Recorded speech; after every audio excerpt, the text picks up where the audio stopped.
Shanmugam plan என்ன? தமிழக சட்டப்பேரவை தேர்தலுக்கு பிறகு அதிமுக மிகப்பெரிய பின்னடைவை சந்திச்சு வருது.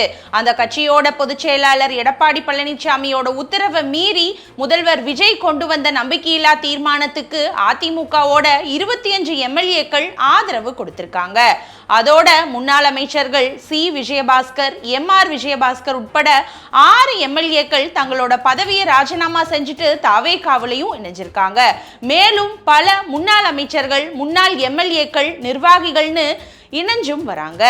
இந்த நிலையில தான் நம்பிக்கையில்லா தீர்மானத்துக்கு ஆதரவா வாக்களிக்கிற வகையில 25 எம்எல்ஏக்களை வழிநடத்திய மயிலம் எம்எல்ஏவும் முன்னாள் அமைச்சருமான சி.வி. சண்முகத்தை பொதுச் செயலாளர் எடப்பாடி பழனிசாமி இப்போ ஓரம் கட்டியிருக்காரு. புதிய நிர்வாகிகள் நியமன பட்டியல்ல அவரோட பெயர் இடம்பெறல. இதற்கு கண்டனம் தெரிவித்து தங்களுக்கு வழங்கப்பட்ட துணை பொதுச் செயலாளர் பதவியை ஏற்க மாட்டோம் அப்படின்னு முன்னாள் அமைச்சர்கள் எஸ்.பி. வேலுமணி, நத்தம் விஸ்வநாதன் உள்ளிட்டோர் தெரிவித்திருக்காங்க. இதற்கு இடையில தான் மயிலம் தொகுதியில வாக்காளர்களுக்கு அசைவ விருந்து வழங்கிய சி.வி. சண்முகம் திண்டிவனத்துல இருக்கிற வீட்டுல தன்னோட ஆதரவாளர்களோட வெள்ளிக்கிழமை மாலை மீண்டும் ஆலோசனையும் நடத்தினாரு. அப்போ தாவேகா கொடியோட வந்த கார்ல இருந்து இறங்கிய ஒருவரோ போன் பேசிக்கொண்டு சி.வி. சண்முகம் வீட்டுக்குள்ளேயும் போனாரு. அந்த நபர் சி.வி. சண்முகத்துக்கு நெருக்கமானவர் அப்படின்னு சொல்லப்படுது. அதுக்கப்புறம் காரும் கிளம்பிருச்சு. சுமார் 45 நிமிடங்கள் ஆலோசனை நடத்தப்பட்டதாகவும் சொல்லப்படுது. அந்த கூட்டத்துல எதிர்கால அரசியல்ல மேற்கொள்ள வேண்டிய நடவடிக்கைகள் சம்பந்தமா சி.வி. சண்முகம் பேசியதாகவும் சொல்லப்படுது. கூட்டம் முடிஞ்சதுமே எல்லாருமே புறப்பட்டுட்டாங்க.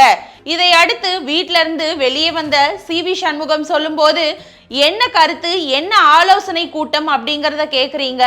நான் ஒரு வாரத்துக்கு அப்புறமா வரும்போது என்னோட இருக்கிறவங்க வந்து சந்திப்பார்கள், பேசுவாங்க.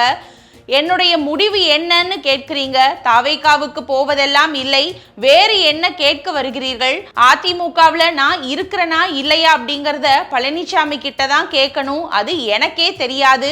பழனிசாமியிடம் கேட்டு சொல்லுங்கள்.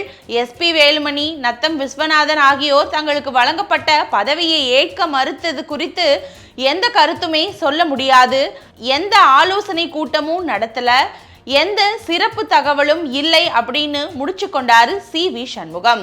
தாவேகாவில் இப்போ 6 அதிமுக எம்எல்ஏக்கள் ஐக்கியமாகி பிள்ளையார் சுழி போட்டதே சி.வி. சண்முகம் தான் அப்படின்னு சொல்லப்படுது.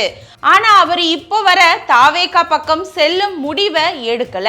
ஏன் அப்படின்னு பாத்தீங்கன்னா, இப்போ தாவேகாவில் ஐக்கியமாகும் அதிமுக எம்எல்ஏக்களால முதல்வர் விஜய கூட பார்க்க முடியறதில்ல.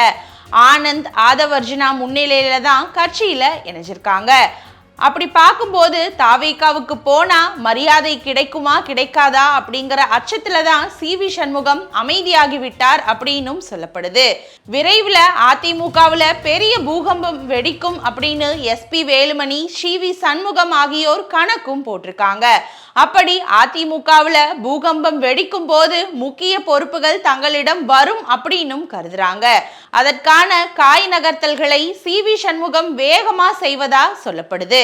சி.வி. சண்முகம் பக்கம் இப்போ 2 வாய்ப்பு தான் இருக்கு. ஒன்று, அதிமுகவில் மீண்டும் பவர்ஃபுல் பொறுப்பை பெறுவது அல்லது தாவேகாவில் இணைவது. இந்த 2ல எதை அவர் தேர்ந்தெடுப்பார் அப்படிங்கிறத பொறுத்திருந்து பார்க்கலாம்.